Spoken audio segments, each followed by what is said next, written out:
Welcome back to another deep dive. We've been exploring IVF and all this new reproductive technology, and it's a lot to take in, right? It is. It's really amazing how quickly things are moving. It is. And today we're really going to wade into a complex area within this world, the ethics, the big ethical considerations surrounding big data and AI and IVF. Yeah. We're going to try to make sense of it all.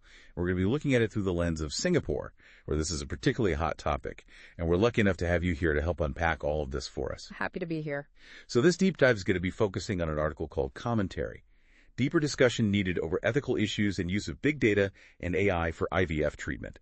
And it's by Dr. Alexis Heng-Boon Chin. So AI, big data, making babies in a lab. Yeah. I mean, where do we even begin? Well, I think to start, it's important to understand why this is such a big deal in Singapore, especially. So the country has a very low birth rate, which causes, obviously, some demographic challenges. Right. So IVF is already playing a role in addressing that. Okay. And these new technologies like AI and big data offer potential solutions, but also ethical dilemmas. So Singapore is almost like this, testing ground because the need is so strong. Exactly. Singapore is really at the forefront of both the technology and these ethical considerations, high stakes. And Dr. Chin actually highlights two major ethical concerns in his article that I think are worth really digging into. Okay, lay them on me. What are we talking about here? What's got Dr. Chin so worried? So one of the concerns is the use of AI to actually select the sex of an embryo. Whoa, like off a menu. Choosing your kid's sex that casually. Yeah, imagine AI looking at these embryo images and not just seeing if there's anything wrong, but going boy or girl. And that obviously raises concerns about gender imbalance, societal pressures. I mean, it's a whole legal minefield because in Singapore, sex-selective IVF is already banned. Right. But the technology to identify an embryo's sex, it exists right alongside the technology that's being used to, say, spot genetic abnormalities. So it's not a far jump to see how this could be misused. So the tech is already there, even though it's not supposed to be used that way. Exactly. And then Dr. Chin's other ethical concern is something called, get ready for it, pre-implantation genetic testing for polygenic risks. Yeah, so it's a mouthful. But we're not just talking about screening for things like cystic fibrosis anymore. We're talking about analyzing much more complex traits. Okay, break that down for me. What? So think intelligence, physical appearance, even athletic potential. We're getting into designer baby territory here. Which is what he's sort of alluding to. That's where this gets... Yeah, exactly. It's at what point do we go from preventing harm to actively choosing desirable traits, Okay, so where is the line? Yeah, where is the line? That's what everybody's trying to figure out. And, it's interesting because Dr. Chin, he points out that public opinion on this it's not as black and white as you might think. There's this recent survey in the U.S. that showed a surprisingly high percentage of people would be okay with using genetic testing to have, a smarter kid. Wow. Yeah. Really? Okay, so, already people are kind of leaning into this? Yeah, and especially when you think about a society like Singapore, where academic achievement is so highly valued, you can see how this could be very tempting. Right, to have that edge. Exactly. But then wouldn't that just create more inequality in a way? Right, exactly. What about the people who can't afford it or choose not to do it? It's a whole other level of disparity that we have to consider. It's a lot to consider.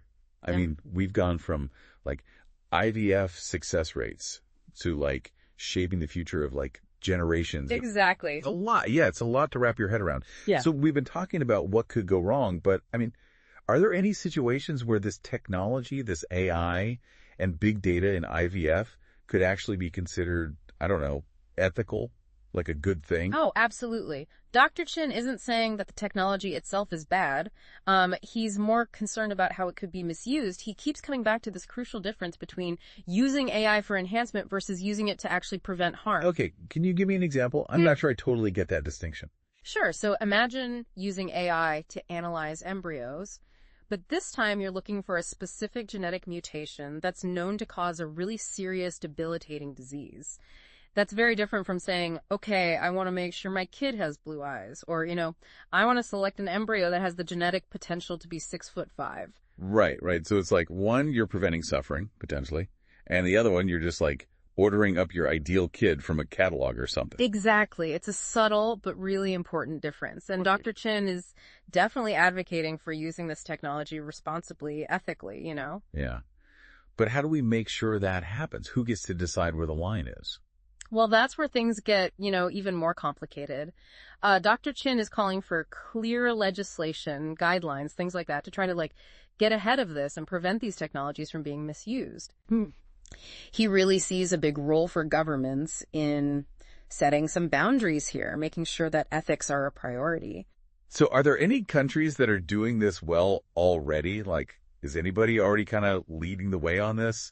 Or is this totally uncharted territory? Well, I mean, there are definitely countries that are taking steps in the right direction. The UK, for example. Okay, yeah. They have this organization, the Human Fertilization and Embryology Authority. So they provide regulations for all kinds of assisted reproductive technologies. So they're already thinking about this stuff. Yeah, they've already weighed in on things like mitochondrial donation, which is a whole other, can of worms. But Right. So there's precedent for this. It's not like we're starting from scratch. Exactly. And that's the thing. It's not about starting from scratch. It's about taking the frameworks we already have and adapting them to keep up with these new technologies. And part of that is making sure that we're having open conversations about the implications of all this AI and big data in IVF. So it's not just something that scientists and policymakers should be deciding behind closed doors. Right.